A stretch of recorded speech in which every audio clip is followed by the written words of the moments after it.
cinta antara pemain dol, yang laki-lakinya pemain dol, yang perempuannya itu penari tabotnya, penarinya, primadonanya. Mereka sepakat akan menikah setelah festival tabot kalau menang. Nah, terkait ini Bang, mungkin agak geser dikit ini soal aktivitas di sastra itu sekarang masih jalan tuh Bang? Ya masih. Jadi sastra itu kan kalau di teater itu kan ada yang di teater ya, pengamat, penulis, kemudian pelakunya, dan satu lagi penikmat, penonton. Jadi saat ini saya lebih fokus ke penulisan dan ke penonton. Jadi kalau untuk membuat sebuah pertunjukan panggung itu mungkin tidak itu lagi sebenarnya, tidak kuat lagi. Tapi terakhir tahun 2000 itu saya membawa Provinsi Bengkulu dalam temu teater di Jambi, se-Sumatera. Temu teater Tahun 2000 itu terakhir pentas panggung teater yang saya ikuti. Nah, tapi kalau ke penulisan naskah skenario film pendek, kemudian itu masih berjalan sampai sekarang. Bahkan masih berjalan sampai sekarang. Bahkan saya lagi nyiapkan satu ide cerita itu tentang tabot. Jadi kalau selama ini tabot itu dikemas sebagai tempelan. Tabotnya nempel. Ini cerita cuma latar belakangnya yang tabot. Nah, tapi cerita saya itu masuk ke prosesi tabot. Karena pemainnya itu penari tabot. Pemainnya lagi pemain dol. Ya kan? Kemudian ya jadi dia dari awal mulai dari nebang kelapo itu, bikin alat dol. Kemudian dibuat jadi dol, kemudian dibawa untuk latihan dol, latihan nari, karena di setiap festival tabot itu ada festival tarinya. Nah, jadi memang kelompok tarinya juga di situ. Nah, kemudian ketika prosesi arak juga di situ. Jadi pada malam puncak tabot besanding itu kita tampil di situ. Jadi kita bisa mengambil suasana malam puncak itu kan, dengan telong-telongnya, tabot besanding, penonton yang ribuan itu. Tapi karena PPKM belum bisa itu. Nah, ada ini warna-warni di situ. Aku mencoba mengemas cinta di situ.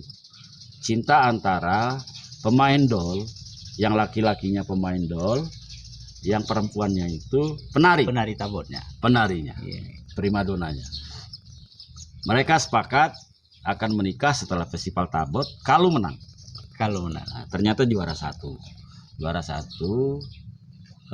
Si prianya mencoba memenuhi janji menghadap calon mertuanya, dan dia dicaci maki. Bahasa Bengkulunya itu, nak kau kasih makan apa anak? Iya. Gawi kau kan cuma nokok dol katanya. Kan kayak itu. Nah, akhirnya karena dicaci maki, ditekan, akhirnya dia muncul emosinya. Dia tantang belago mertuanya itu. Ternyata ketika dia ini settingnya di beranda rumah Bengkulu itu, kan ada pintu dua. Waktu dia nak belago itu, perempuan anak gadisnya itu langsung meluk bapaknya minta dinikahi. Akhirnya bapaknya tidak pacak lagi ngomong, dia terpaksa. Tapi dia ada yang suka dengan calon menantunya itu karena tidak menyerah itu. Jadi itu salah satu alasan bapaknya nerimo, kau pasti bisa melindungi anakku. Iya, karena nekat dilawan juga kan kayak itu. Nah, jadi memang itu kira selintas. Tapi banyak sisi-sisi lain yang dimunculkan. Intinya kita mencoba mengemas tabot itu secara utuh. Jadi mulai dari pembuatan tabot, meradai, yang ngamen itu, meradai, ngambil tanah, sampai prosesi terakhir tabot. Jadi tabot itu menjadi sebuah film. Dan itu rencananya buat internasional short film festival di Jerman. Jadi kita buat 15 menit untuk film pendek itu. Nah, kan sekarang gampang kita kirim lewat email aja kan Iya. ke Jerman. Iya, Nggak harus kita ke Jerman kan. Tidak harus ke Jerman. Benar. Dengan ke apa ada ke apa? Dengan teknologi sekarang ini, dengan teknologi ya. sekarang lebih. Kenapa aku berani mengikut sertakan cerita Tabut itu? Judulnya Dol. Judulnya Dol. Dol. Karena ini kultur.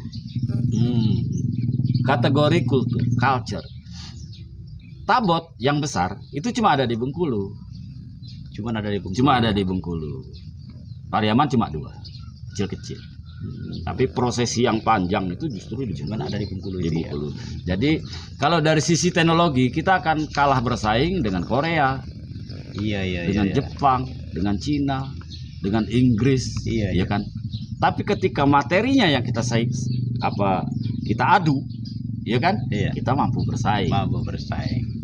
Walaupun kita dengan teknologi seadanya, tapi materinya, karena yang akan dinilai itu bukan sekedar teknik, ya kan, teknik pembuatan, proses pembuatan bukan, tapi salah satu adalah materinya itu.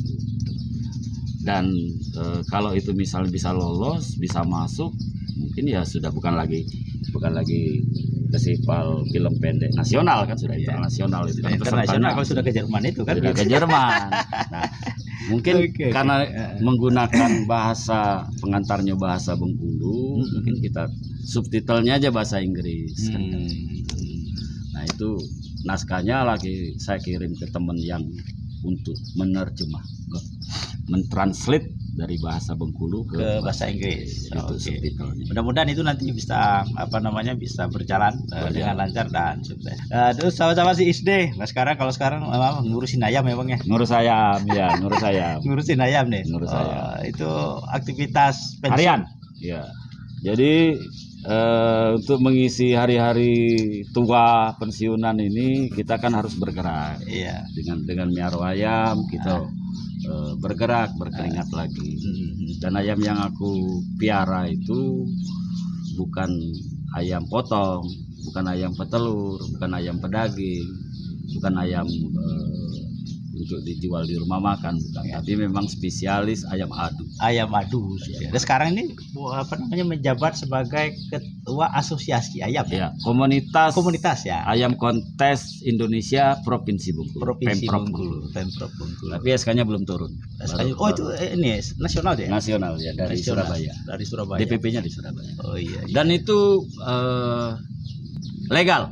Jadi ada izin Menteri Kemenkumham, kemudian ada dari Kesbangpol, kemudian ada akte notaris pendiriannya, kemudian ada ART-nya lengkap. Artinya memang komunitas ayam ini besar ternyata. Besar se-Indonesia. Indonesia. Oke, sahabat-sahabat ISD, mungkin ini diskusi kita dengan Bang Rahman Yasin pada hari ini, dan mungkin kita nanti akan juga ngobrol-ngobrol lagi dalam bincang-bincang yang lain, ada Siap. tema yang lain. Karena khususnya agak panas nih Bang. Agak panas ya. Kasihan Bang Rahman gitu.